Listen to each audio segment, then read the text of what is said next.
Oke, what's up guys? Ini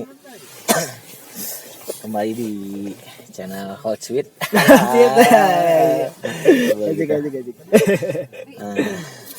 Ini gak tahu mau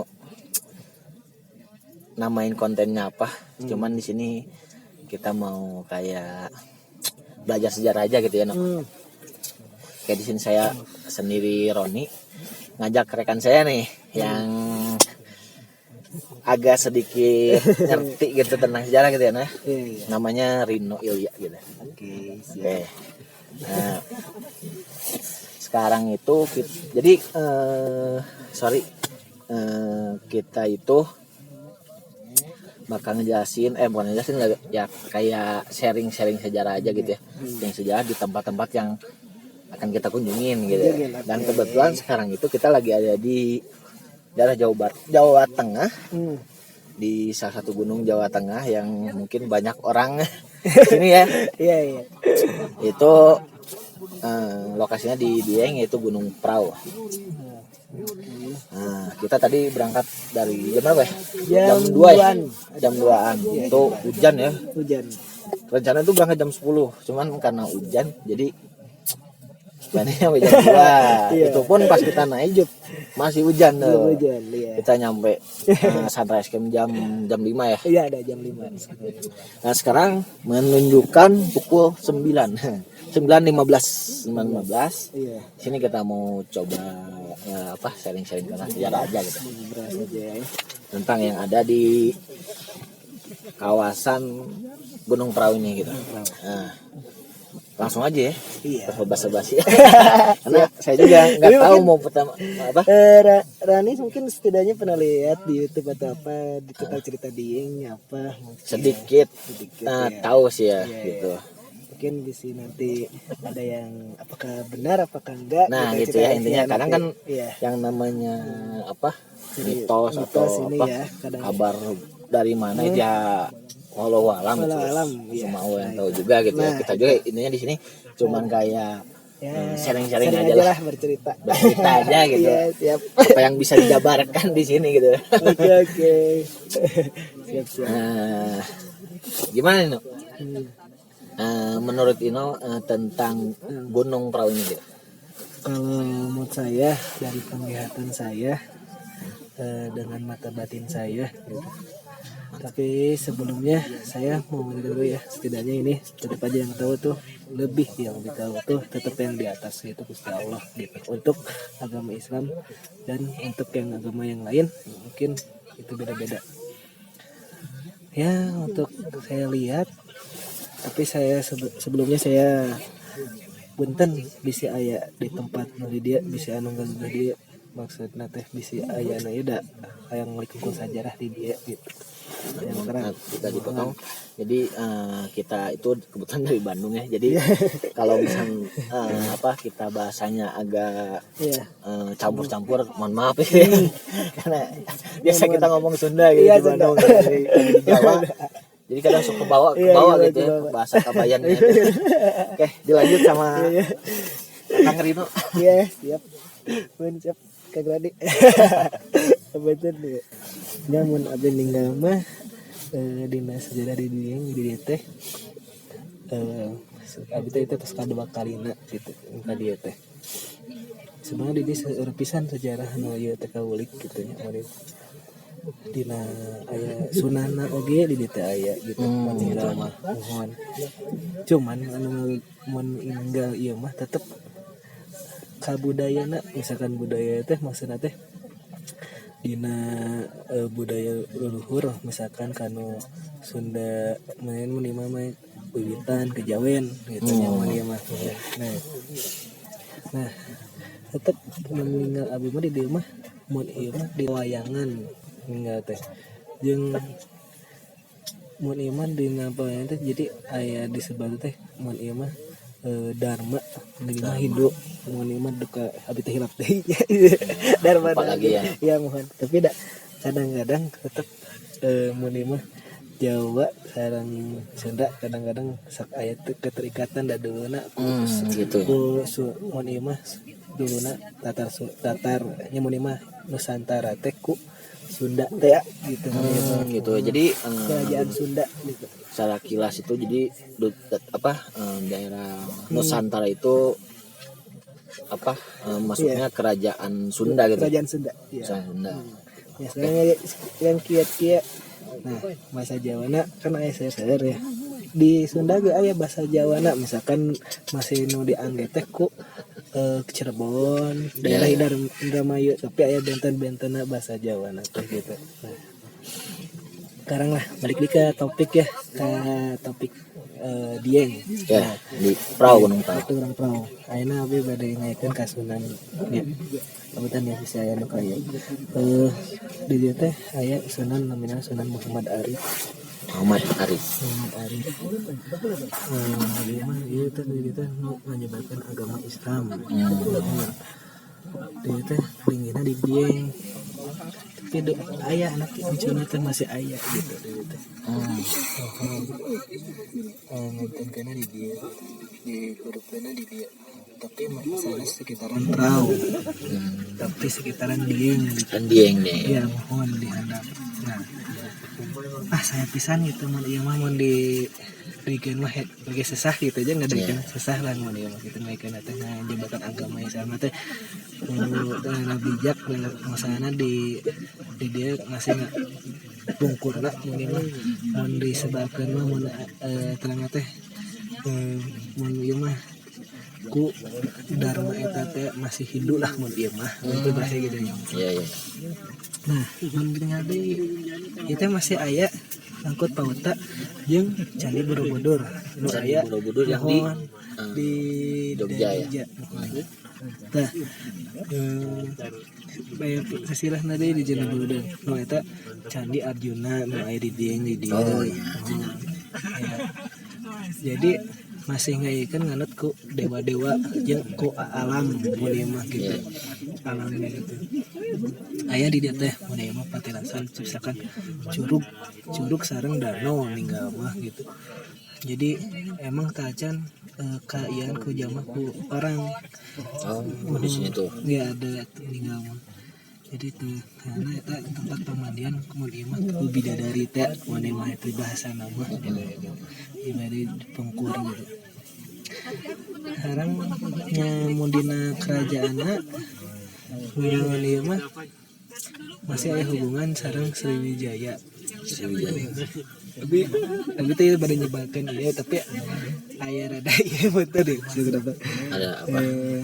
Ya masih aya jeung hubungan ku mun Kanjeng Semar. Iya teh si gunung ieu teh. Mun ieu mah paniisan lah gitu. Sareng tempat paniisan sareng mun ieu mah ninggal jeung kota-kota nu sanesna mun ieu kerajaan teh gitu. Aya mun ieu mah disebut nama mun ieu mah gubernurna lah gitu mun ieu mah. Karena ketinggal gitu wilayah-wilayah gitu. Sekarang kunaon ditutup ku 5 gunung teh kan di dieu seueur Prau, Sindoro, Sumbing, Api lah nya seueur di selatan. Nah, di handapna kota. Tah kata ringga kota teh di dinya gitu mun menjadikan bade tempat ieu mah lah kasepuh mah kerajaan mun ieu mah gitu. Itu cuman ya itu nama masih ke ieu ku dewa-dewa lah mun di dieu. Nah, ku dewa-dewa mun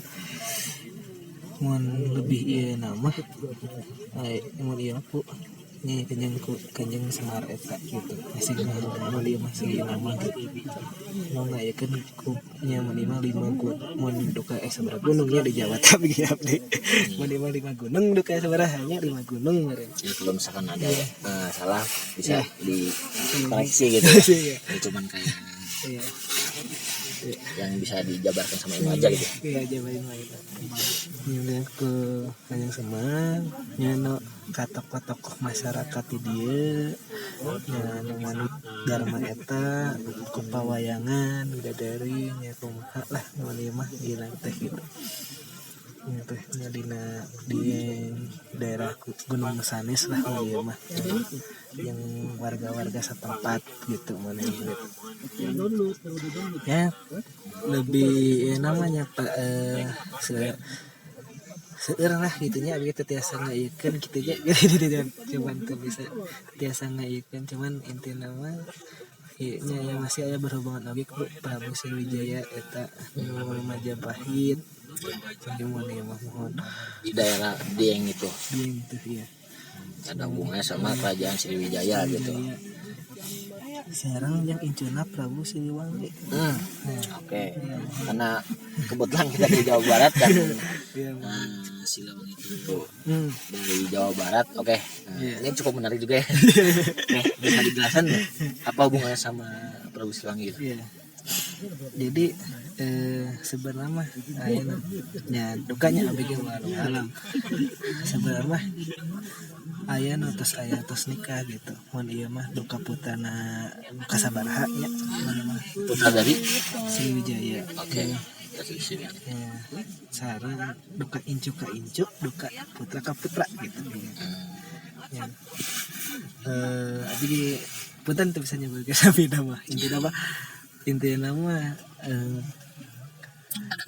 ada terikatan nah terikatan jarang dia yang incuna teh nyosok oleh kayak kadi ke daerah dia di kadi yang tapi natapna mun putnya mun anu incu ka incu jeung gaduh putra nama di nu di Ciamis teh situ Panjalu.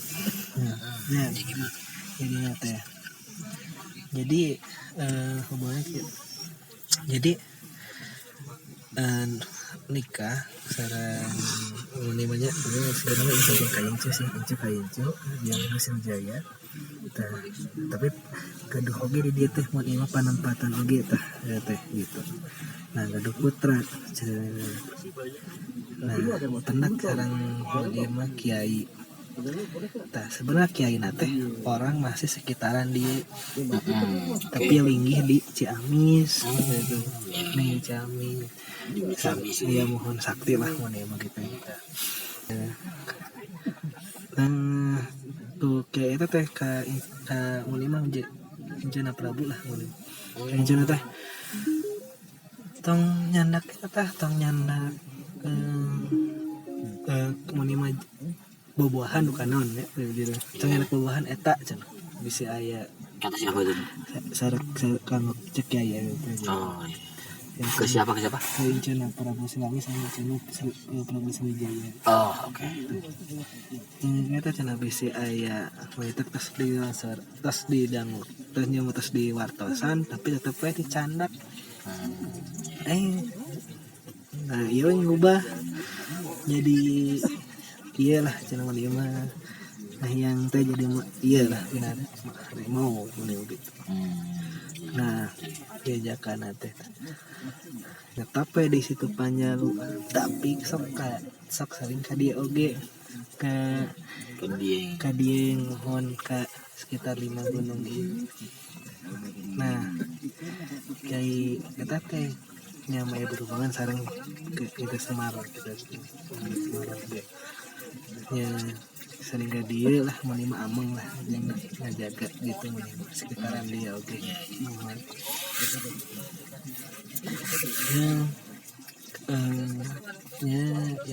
yang menima tarik pas paling sakitu sareng nu menarik abi mah ya aya dina candina gitu. Candi yang ada di Dieng itu ya? Iya, Candi Arjuna. Candi Arjuna.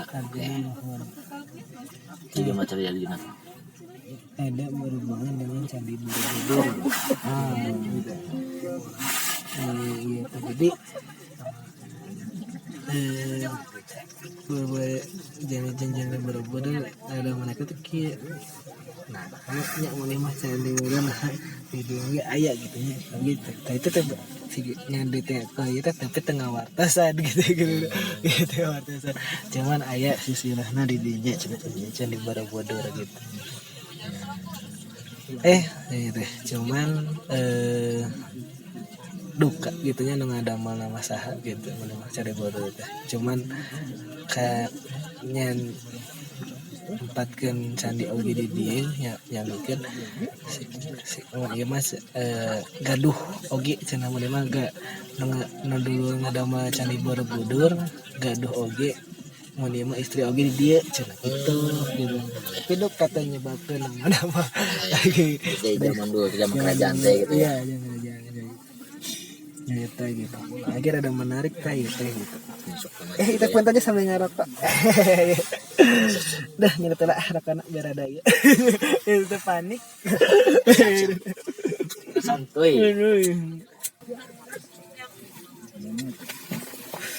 Gitu. Ya pokok utama nama tetap ayah sisina sareng tapi nu paling utama nama badai mulik mah nyamun iya mah badai yang tenang sejarah mah saya kita mun segitu masih ayah sebenarnya duka putrana duka mau Sunan Muhammad Arif eta mun masih gana tokoh masih ayah di dia ya Islam di daerah di Jawa gitu nya di ente gitu. Putus saya putus pikan oge sih sareng yang meninggalnya masih yang berbeda lebih terkenal dengan Semar Semar. Nah itu Semar itu di mana tuh? Itu apa maksudnya Semar itu toa pewayangan kan? ya. Nah itu dia itu ada di mana gitu? Memegang kawasan mana gitu? Karena kan emang belum terlalu tahu sejarah juga gitu. Dia tuh penasehat di Majapahit. Saat Majapahit. Tapi banyak dipercayakan oleh warga setempat. Agak sini gitu Pak. Warga setempat oleh warga setempat di daerah Jawa. Semar itu. Oke. Mungkin lah jadi tokoh masyarakat juga gitu. Semar tuh gitu. Sebenarnya emang orang ada gitu. Itu gelar gitu. Jadi untuk Semar itu sebenarnya tuh bukan namanya Semar gitu ya. Jadi Gelar. ya orang biasa cuman ibaratnya dia punya gelar gitu ya karena dia cukup dipandang gitu ya. Karena sebagai penasehat gitu ya. Jadi dia punya gelar Kanjeng Semar itu ya. Sebenarnya macam-macam gitu. Cuman lebih ditekanannya itu Semar gitu. Dan memang dia keturunan Raden keturunan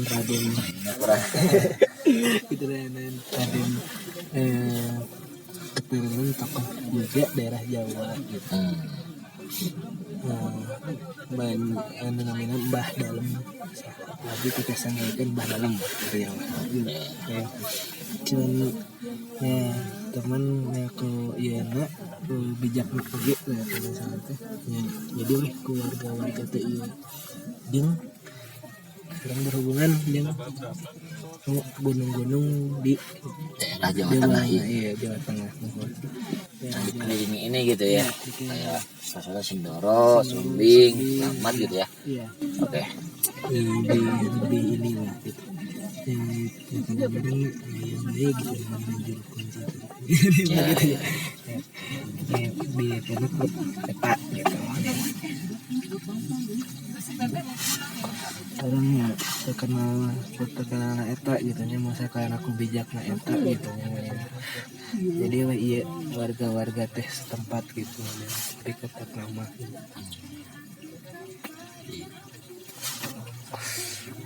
paling ya itu paling Jadi intinya mah di apa di yang ini tuh coba untuk di perahunya itu nggak ada maksudnya nggak ada cerita sejarah yang gimana gitu ya, cuma lebih kayaknya di daerah Diengnya gitu ya. Itu menceritakan tentang tokoh penyebaran agama Islam yaitu Muhammad Arif itu yang terus dan dia itu ada hubungan sama Kanjeng Semar itu ya, yang sebagai apa namanya penasehat untuk warga-warga sekitar gitu. Nah itu hubungan dari Muhammad Arif sama Kanjeng Semar itu gimana tuh? Awal ceritanya? Iya awal ceritanya. Ini gini. Jadi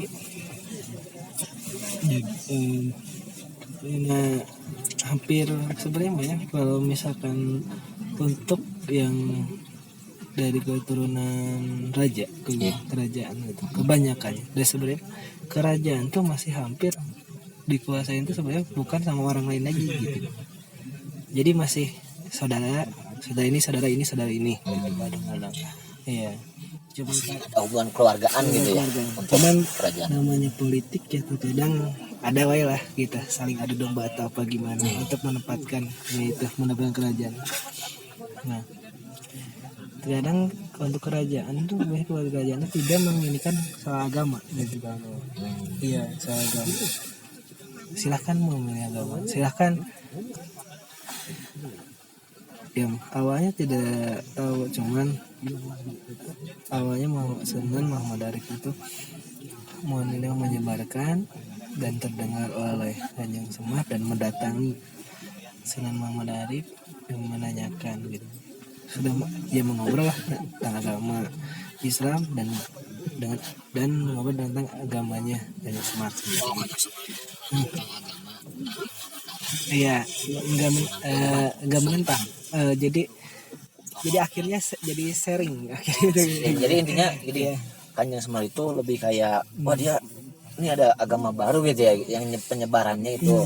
Jadi kayak pengen tahu nih gitu apa gitu agama itu gitu. Jadi dari situ kayak si Kanjeng Kanjeng Semar itu mendatengin Sunan Muhammad Arif untuk kayak ya pengen tahu gitu tentang agama itu ya.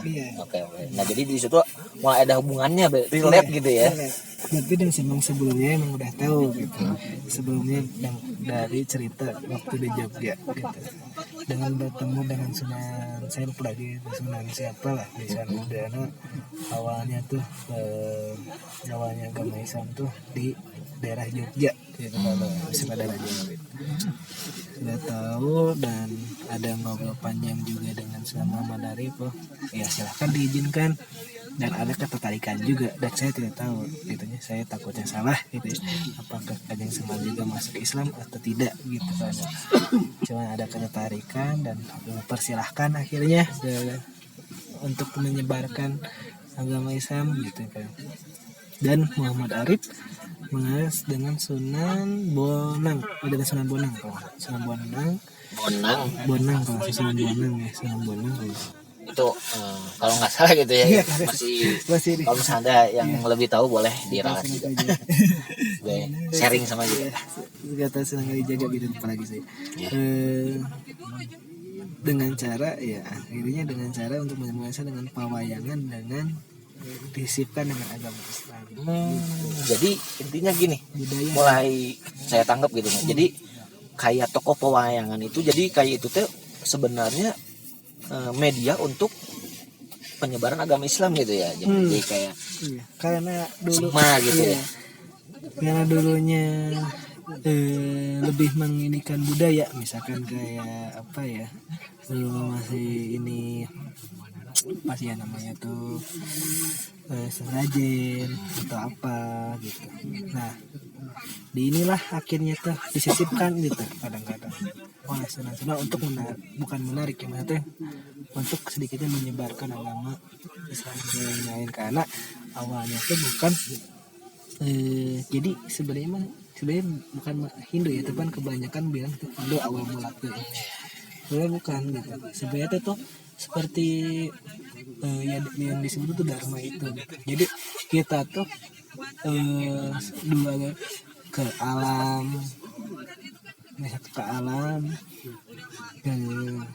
maka ke hewan nyembahnya gitu. Di zaman dulu tuh sebelum ada Islam.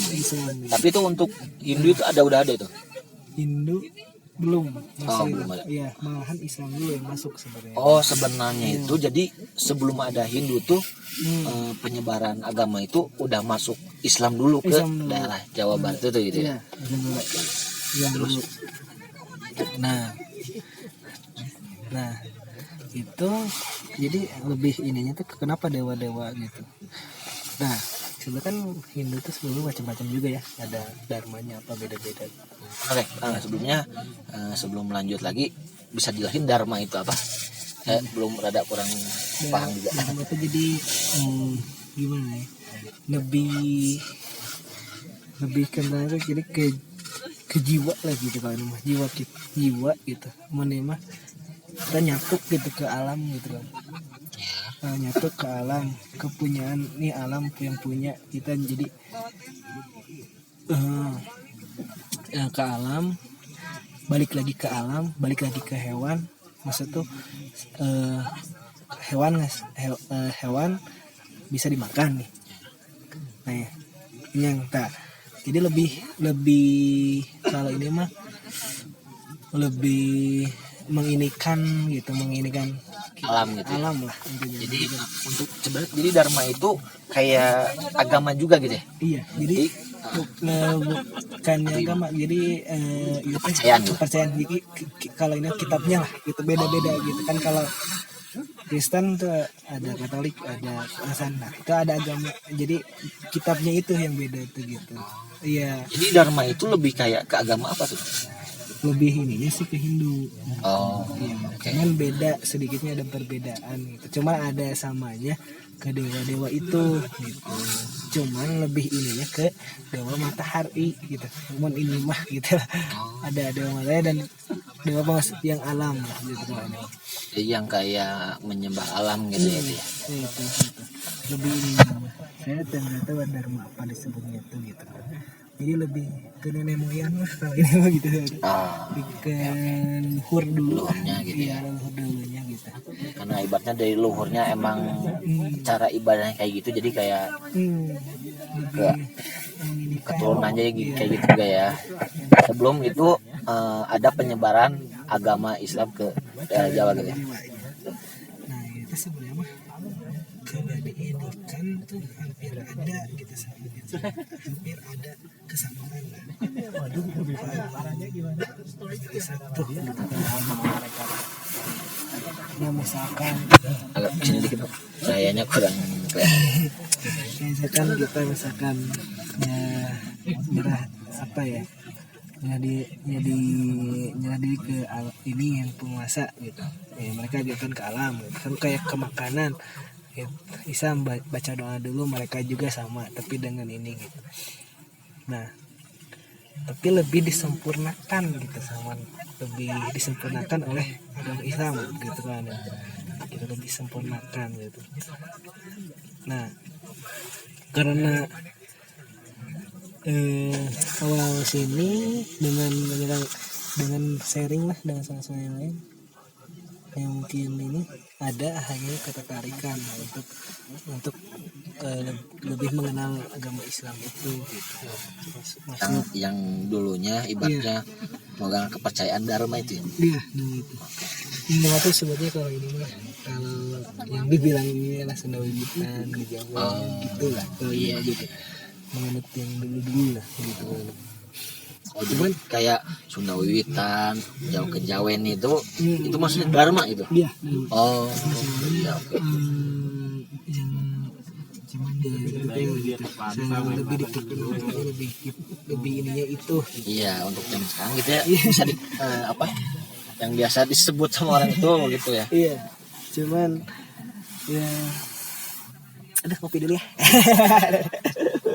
Santai kita sambil ngopi. Kita sharing sambil santai, sambil ngopi santai. Ya, cuman lebih ininya dikenalnya itu gitu.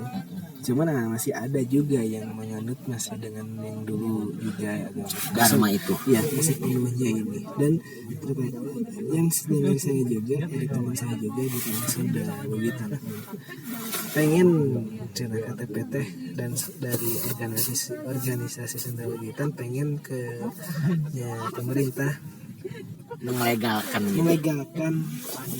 si kepercayaan itu ya. Okay. Karena kan bisa kita ketahui kalau misalnya agama itu yang ibaratnya kita ketahui kan Islam, Kristen, Hindu, Buddha gitu ya.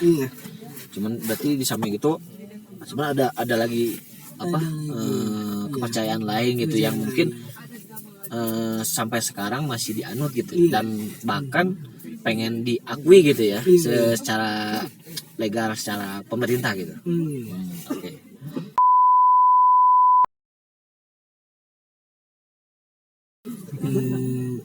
Tapi sebelumnya juga ini ini mah cuma sharing lah. Sharing ya.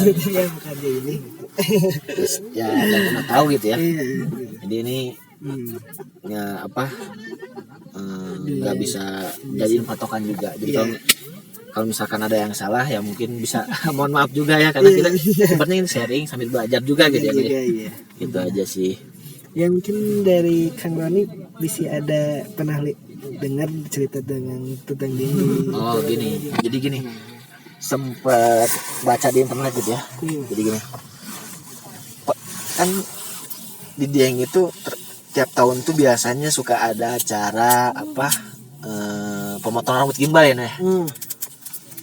Itu katanya itu ada hubungannya dengan para dewa gitu. Nah, yang saya sempat baca itu di Gunung Perahu itu tempat bersemayamnya para dewa gitu. Nah, tiap acara apa penyelenggaraan acara pemotongan rambut gimbal, para dewa itu turun ke kota, ke kawasan Dieng gitu. Untuk ibaratnya memeriahkan acara pemotongan rambut gimbal tuh. Gitu.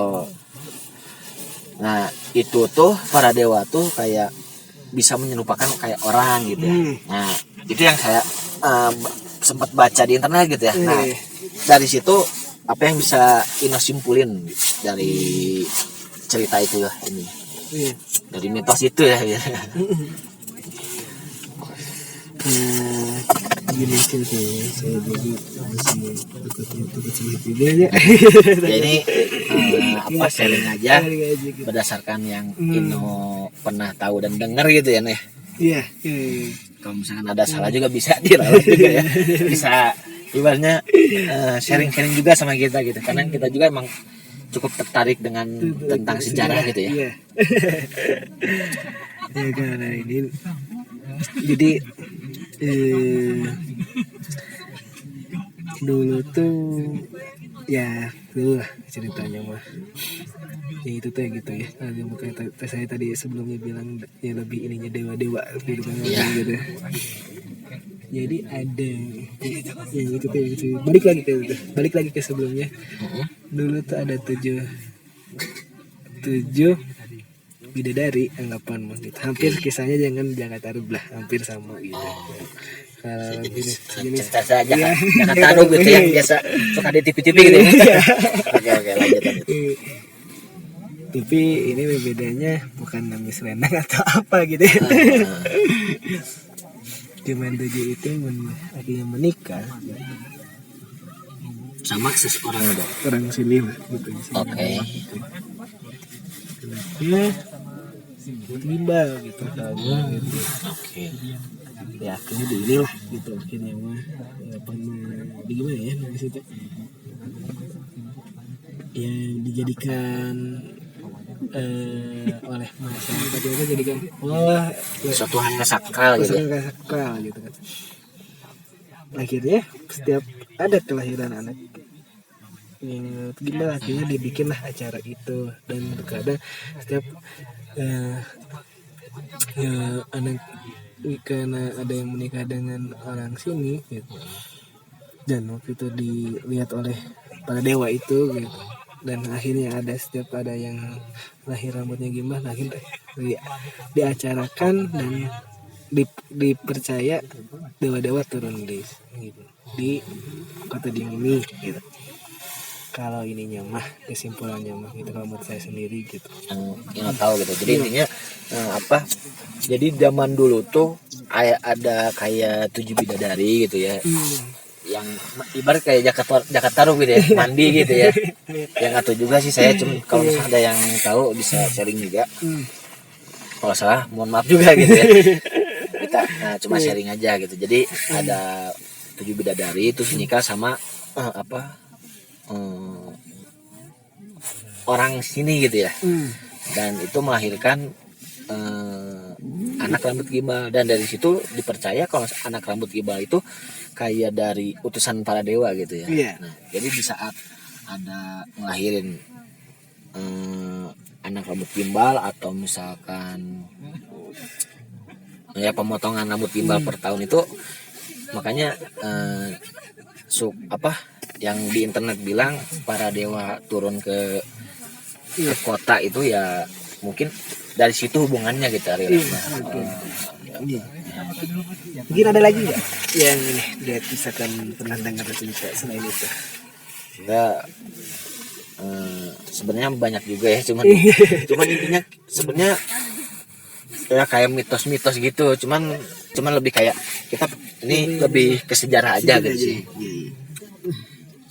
Ya intinya bisa disimpulkan aja berarti kayak sejarah tentang Gunung Prau ini salah satunya yang pertama itu yang dijelasin sama Inu itu awalnya tentang penyebaran agama Islam di kawasan Dieng gitu ya.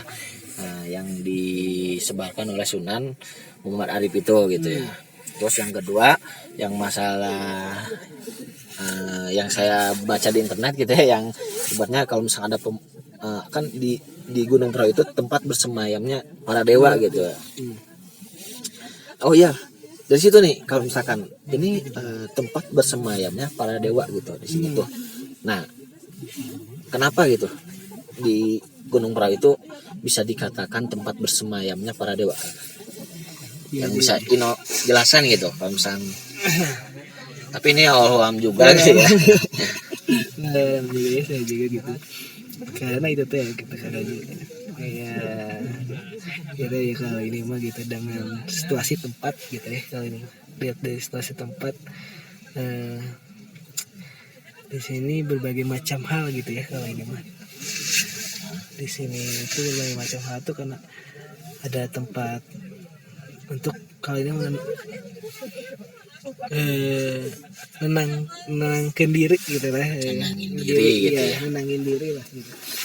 Dengan tempat untuk memang tempat enak adem lah gitu kan. Adem di Gunung Prau ini. Gunung Prau enggak, dari 5 wilayah gunung ini gitu. Salah satunya di Gunung Prau ini juga. Gunung Prau ini juga. Dan masalahnya di 5 ini juga ada tempat petilasan mereka juga menerima pada dewa gitu kan. Nah itu para dewa itu apakah ada hubungan sama kerajaan kan? Ada. Oke, bisa dijelasin gitu ya. Jadi gini, disebut terkadang misalkan ya kalau kita ini kan misalkan Dewa Arjuna, Dewa Wisnu, ya. Nah dan leluhur mereka pun disebutnya para dewa juga gitu. Yang misalkan nenek moyang mereka itu tuh dewa-dewa mereka juga gitu. Misalkan ya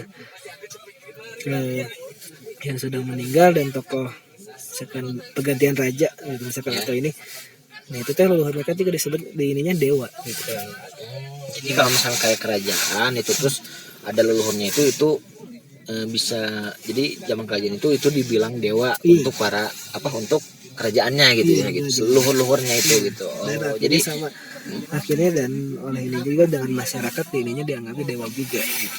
Untuk tokoh-tokoh kerajaan itu. Iya. Gitu ya, relate-nya berarti. Ya, jadi perbedaannya itu gitu. Perbedaan apa gimana? Yang untuk Hindu kan kalau Hindu udah ininya dewa Siwa, Ganesha, atau ini. Tapi ini leluhur mereka juga bisa dianggap juga dewa gitu. Leluhur siapa nih? Para dewa juga. Bukan. Yang tadi saya ini kan kitab Dharma itu yang Oke. Jadi ada relate-nya ke situ juga ya. Jadi intinya yang dijelasin pertama tentang penyebaran agama Islam itu ada hubungannya dengan kayak para dewa juga gitu. Jadi di sini tuh tempat bersemayam para dewa itu karena emang kawasannya itu kawasan kayak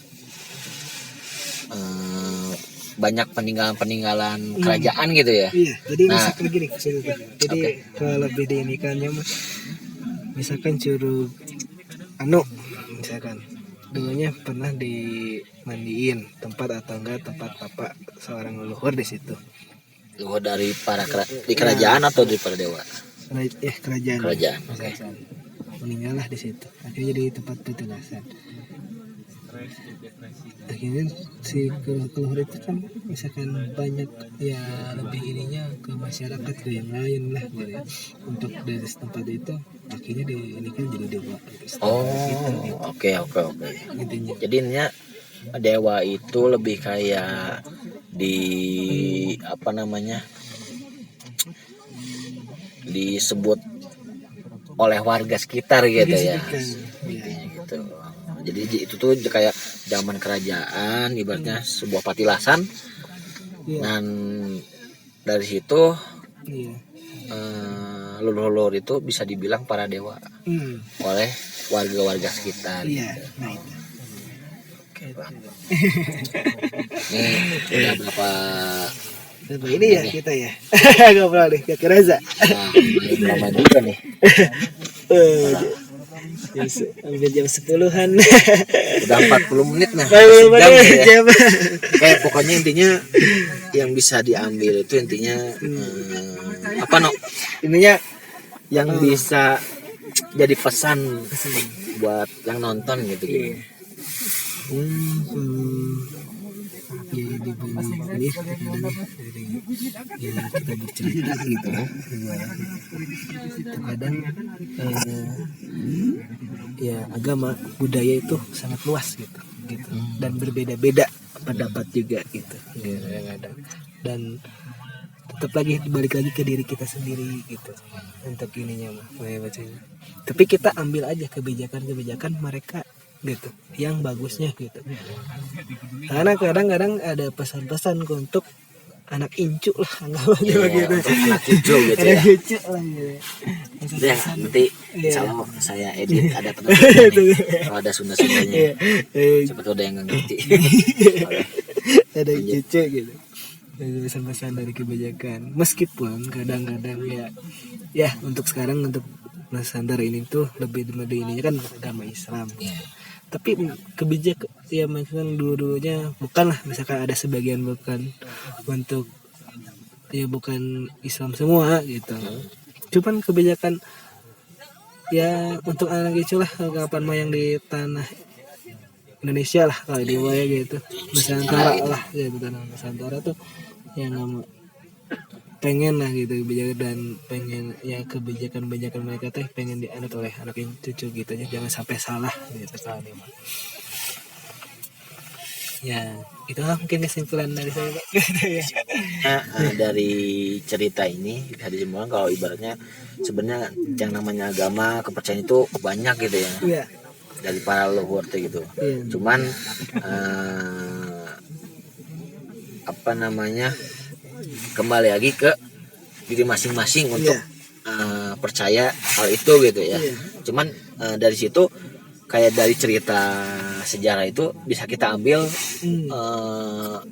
hal positifnya gitu, yang ibaratnya diceritakan, misalnya diceritakan kayak gini, ya udah ambil positifnya sama kita gitu ya. Jadi para leluhur juga ibaratnya pendapat ini beda-beda pendapat itu kita ambil kesimpulannya ya yang baiknya aja gitu ya.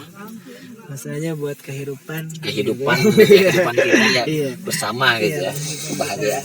Jadi kan kita ada beda-beda agama kita gitu ya dengan Nusantara. Cuman mereka tuh udah menginikan lah gitu untuk kehidupan anak hijau yang di sini untuk tanah Nusantara ini gitu kan, kehidupan tuh dengan bijak-bijaknya mereka lah gitu. Pasti sebagian udah ada yang tahu juga gitu ya.